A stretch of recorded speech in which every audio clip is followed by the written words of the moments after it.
Hi guys, welcome to the channel Learn and Grow Education Point.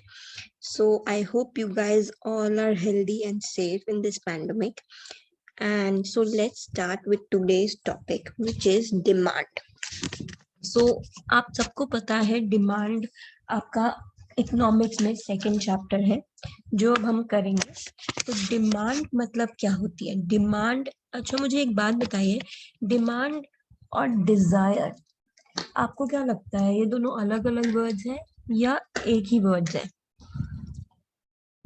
जब तक आप ये सोच रहे हैं तब तक मैं आपके साथ यहाँ पे एक स्क्रीन शेयर करती हूँ।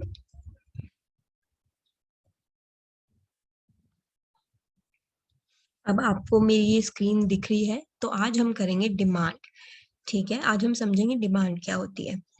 डिमांड वो चीज होती है, अब अगर जैसे मैं आपसे पूछूं डिजायर और डिमांड, मैंने आपसे भी पूछा था दोनों क्या चीज होती है, तो आप लोग दोनों बोलोगे कि डिजायर और डिमांड तो भाई एक ही चीज है, मैं डिजायर जो करता हूँ मैं वही डिमांड करता हूँ, सेम है ना? लेकिन नहीं, इकोनॉमिक टर्म्स में ये दोनों चीजें बिल्कुल अलग अलग मानी जाती हैं। ठीक है, इंग्लिश में हाँ डिजायर एंड डिमांड दोनों के एक ही मीनिंग हो सकते हैं। I desire to become, I desire to have a gold ring, or I desire to have a sports car, or I demand to have a sports car. But in economic terms, इनका meaning ही अलग हो जाता है। ठीक है, जहां Dzire एक wishful thinking है, मतलब आप विश कर रहे हो, सोच रहे हो काश मेरे पास एक गोल्ड रिंग हो जाती या काश मेरे पास एक स्पोर्ट्स कार होती। बट डिमांड, डिमांड डिफरेंट है, आप डिमांड कर रहे हो, आप मांग रहे हो उस चीज को। जैसे अगर मैं आपको अभी करंट सिचुएशन में बोलूं तो हमारी डिमांड अभी वैक्सीन है पैंडेमिक में, है ना? हम डिमांड कर रहे हैं वैक्सीन के लिए।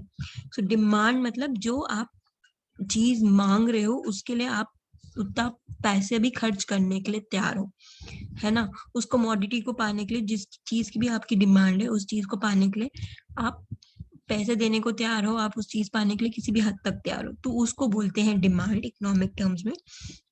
और डिजायर एक विशफुल थिंकिंग है, जो हम सोचते हैं कि हम कभी ना कभी तो हमें मिल ही जाएगी, है ना? कभी ना कभी तो यार मेरे को गोल्ड रिंग मिल जाएगी, या कभी ना कभी मैं स्पोर्ट्स कार खरीद लूंगा।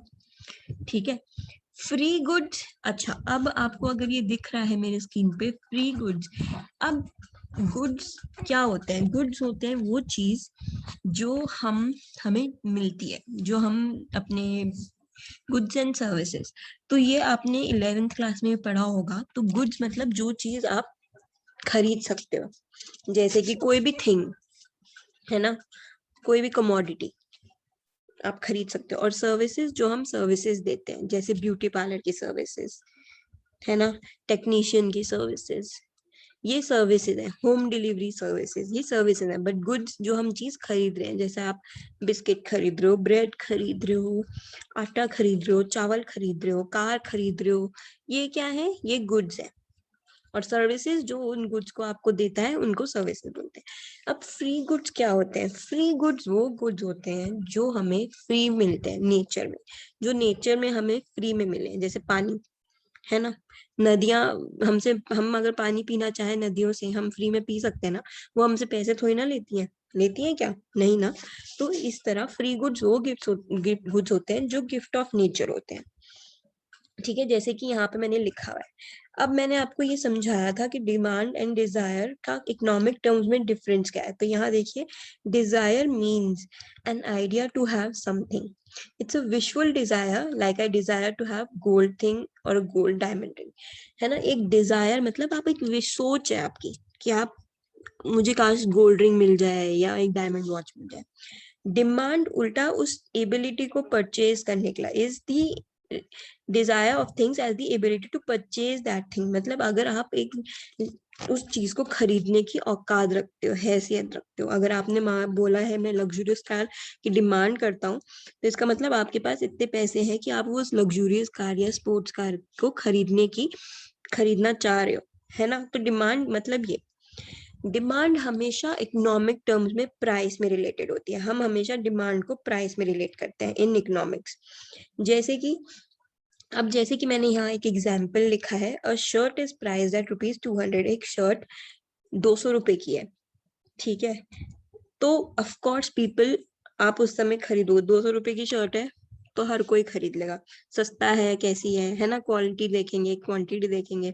200 रुपए में शर्ट मिल रही है तो मतलब आप 2-3 शर्ट्स खरीद ही लोगे। बट वही शर्ट अगर 800 रुपए की मिल रही हो तो आप खरीदोगे? नहीं खरीदोगे ना। वही चीज है, जहां एक शर्ट आपको 200 रुपए में मिल रही है, वहां वही सेम शर्ट अगर आपको 800 रुपए में मिल रही है तो आप खरीदोगे ही नहीं। आप 200 में खरीदोगे, उल्टा 200 में 10 शर्ट खरीद लोगे। 800 में जहाँ एक शर्ट खरीद लेते, वहां 200 में आप 10 शर्ट खरीद लोगे। तो यही चीज है, इसलिए हम डिमांड यहाँ देखा जाता है कि देखो डिमांड कितनी हो रही है। जैसे आपके प्राइस नीचे गिरा, डिमांड उस चीज की ज्यादा बढ़ गई, आपने क्वांटिटी ज्यादा ले ली। और जैसे ही उसका प्राइस बढ़ा, 800 रुपए हुआ, आप कितनी क्वांटिटी ले रहे हो? एक ले रहे हो। ठीक है। और demand is always expressed in terms of specific time period. एक टाइम पीरियड में ही हम उसको स्पेसिफिक टाइम पीरियड में ही बोलते हैं। जैसे कि अब मान लो कोई कार है, ठीक है, मैंने एक स्पोर्ट्स कार लॉन्च करी। ठीक है, अगर मैंने एक कार एक हफ्ते में लॉन्च करी या सिर्फ एक दिन के लिए लॉन्च करी है, मान लो एक लिमिटेड एडिशन है, ठीक है, कार का, और मैंने सिर्फ एक दिन में सोल्ड करनी है, तो एक दिन में ऑफ कोर्स ज्यादा लोग खरीदेंगे। अगर मैंने बोला वो लिमिटेड एडिशन पूरे 2-3 साल के लिए मिल रही है, तो 2-3 साल तक लोग सोच सोच के खरीदेंगे, यार हम लिमिटेड एडिशन खरीदें नहीं खरीदें, इसमें ये फीचर्स हैं, इसमें ये फीचर्स नहीं है, तो उसकी डिमांड आप कम हो जाएगी। बट लिमिटेड एडिशन पीरियड है तो उसकी हम तब हम क्या करेंगे, हम उसको एक हफ्ता या एक दिन के लिए रखते हैं ताकि उसकी डिमांड बढ़े। लिमिटेड एडिशन है और फटाफट बिक जाए। तो जब भी आप ये देखते हैं कि कोई चीज आप देखते हो कि लिमिटेड एडिशन में है, आपने देखा होगा हमेशा कि ये टाइम पीरियड बहुत कम रखते हैं। क्यों कम रखते हैं? ताकि उस चीज की डिमांड ज्यादा हो जाए। तो demand is always expressed in terms of specific time period, मतलब ये टाइम पीरियड के हिसाब से चलता है। वही चीज आपको लिमिटेड एडिशन है, अगर साल भर दे देंगे आपको लिमिटेड एडिशन, तो लोग धीरे धीरे करके उसकी डिमांड इंक्रीज होएगी, है ना, सोचेंगे लोग चाहिए नहीं चाहिए। बट एकदम से अगर मैं आपको बोल दूं एप्पल के फोन का लिमिटेड एडिशन आ रहा है, एवरीबडी विल, है ना, लेना चाहेगा उस लिमिटेड एडिशन को। बट अगर मैं बोलूं अच्छा हम 3 साल तक है ये लिमिटेड एडिशन, तो आप क्या करोगे? उस चीज की डिमांड कम हो जाएगी, धीरे धीरे बढ़ेगी। तो डिमांड हमेशा एक स्पेसिफिक टाइम पीरियड और रिलेटेड टू प्राइस रहता है। ठीक है, अब हम समझते हैं मीनिंग ऑफ डिमांड या डेफिनेशन ऑफ डिमांड। जैसे कि आप स्क्रीन पे देख पा रहे हैं कि मीनिंग ऑफ डिमांड क्या होता है। Demand for a commodity refers to the quantity of a commodity which a consumer is willing to buy at various prices during a particular period of time. So ये तो आपकी definition है जो आप learn करेंगे अपनी उसमें और लिखेंगे। डिमांड क्या है? एक क्वांटिटी है, एक कमोडिटी का क्वांटिटी है जो हम कंज्यूमर्स उसको बाय करने के लिए at various prices during a particular period of time, मतलब एक टाइम पे एक कमोडिटी खरीदने के लिए, उसी कमोडिटी के वेरियस प्राइसेस में खरीदने के लिए हम कितना उसको डिमांड करते हैं, उसको बोलते हैं डिमांड। अब अगर मैं आपको यहाँ पे एक एग्जाम्पल भी है मेरे पास, जैसे मैंने आपको यहाँ एक टेबल दिखा रखा है, ठीक है। डिमांड में प्राइस एंड क्वांटिटी डिमांडेड की इनवर्स रिलेशनशिप होती है।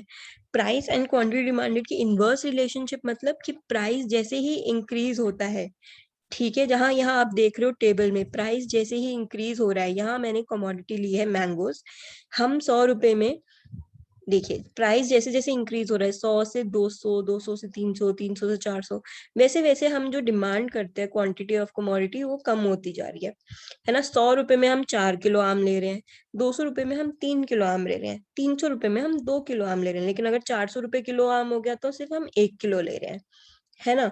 बट अगर 100 रुपए का आम हो गए तो हम वही आम 4 किलो ले सकते हैं। जैसे जैसे यहाँ प्राइस इंक्रीज हो ही जा रहा है, वैसे वैसे आप देखिए डिमांड डिक्रीज हो ही जा रही है। यहाँ 100 से 400 हो रहा है और ये 4 से 1 हो ही जा रहा है। तो इसलिए बोलते हैं डिमांड में कि क्वांटिटी डिमांड का प्राइस के साथ इनवर्स रिलेशनशिप होता है। इनवर्स रिलेशनशिप मतलब कि उल्टा चलता है। अब मैं आपके साथ एक स्क्रीन शेयर कर रही हूँ यहाँ पे, जहाँ पे मैं आपको दिखाऊंगी कि कैसे वो होता है व्हाइट बोर्ड में। देखिए मैंने यहाँ पे, हम इसको डिमांड कहते हैं, ये आपका डिमांड कर्व है जो मैं आपको दिखा रही हूँ, और यहाँ पे मैंने वही टेबल लिख रही हूँ जो टेबल इसमें है। ठीक है, हमने अभी देखा कि 400 रुपीज में हम 1 किलो चीज खरीद रहे हैं। वही अगर 300 रुपए में हुई वो चीज, हम उसको 2 किलो खरीद रहे हैं। वही अगर 200 रुपए में हुई, उसको हम 3 किलो खरीद रहे हैं। और वही चीज अगर 400 रुपए में हुई, हम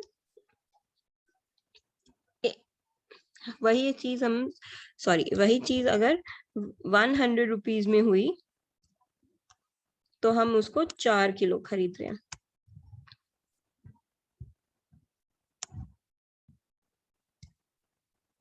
ठीक है, अब मैं आपके साथ यहाँ पे यही टेबल को जो हमने अभी करा था इसके साथ यहाँ पे बना के दिखाती हूँ। ये आप ऐसे बनाएंगे डिमांड कर्व। इसमें यहाँ लिखेंगे एक्स एक्सिस, यहाँ लिखेंगे वाई एक्सिस। हमेशा वाई एक्सिस में आप क्वांटिटी डिमांडेड दिखाएंगे। मैं आपको अभी यहाँ पे शॉर्ट फॉर्म में दिखा रही हूँ QD, और यहाँ हमेशा आप प्राइस लिखेंगे। ठीक है, ये हमेशा आप 0 पे रखेंगे। अब जैसे जैसे देखिए मेरा प्राइस बढ़ रहा है, यहाँ मैंने 100 लिखा, यहाँ मैंने 200 लिखा, यहाँ मैंने 300 लिखा, और यहाँ मैंने 400 लिखा। जैसे जैसे, और यहाँ मैंने 1 लिखा, 2 लिखा, 3 लिखा, 4 लिखा, क्योंकि यही हमारा टेबल है ना, 1 किलो, 2 किलो, 3 किलो, 4 किलो। अब देखिए, जब 100 पे था तो हमने कितने किलो लिए, हमने 4 kgs लिए। जब 200 पे था हम 3 पे थे, हम 300 पे था ये 2 पे आया, 400 पे था ये 1 पे आया। और हम ये पॉइंट्स है ना, इस लाइन को ऐसे ऐसे ये पॉइंट्स के साथ जोड़ देंगे। तो ये जो लाइन है, ये जो लाइन आपको दिख रही है, जो मैं अभी शेड कर रही हूँ, इसे बोलते हैं डिमांड कर्व, DC या डिमांड कर्व। ठीक है, ये है डिमांड कर्व, और ये पूरा ही आपका है डिमांड का ग्राफ। तो ये ऐसे ही डिमांड बनता है। मैं एक और बार आपके साथ शेयर कर देती हूँ, क्योंकि ये पूरा ऐसे हो रखा है। तो जैसे कि आप यहाँ देख पा रहे थे, हमने पहले जो टेबल में देखा था, मैं आपको वो टेबल भी दिखा देती हूँ, एक सेकेंड।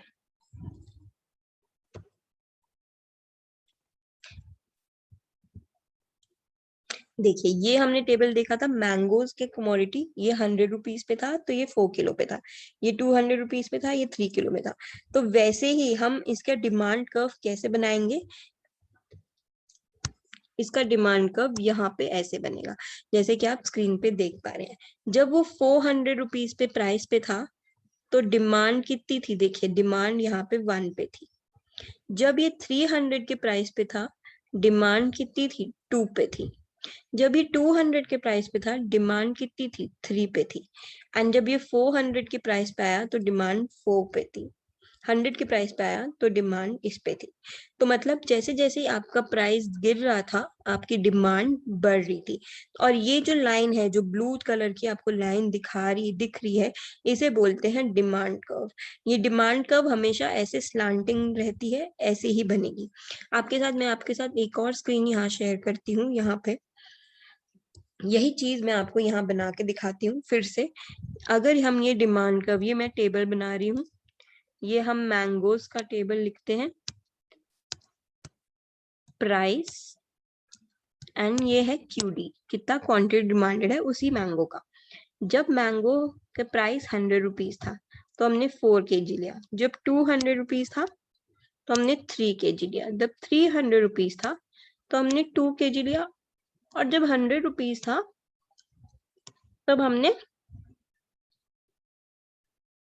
जब 400 रुपीज था तब हमने 1 kg लिया।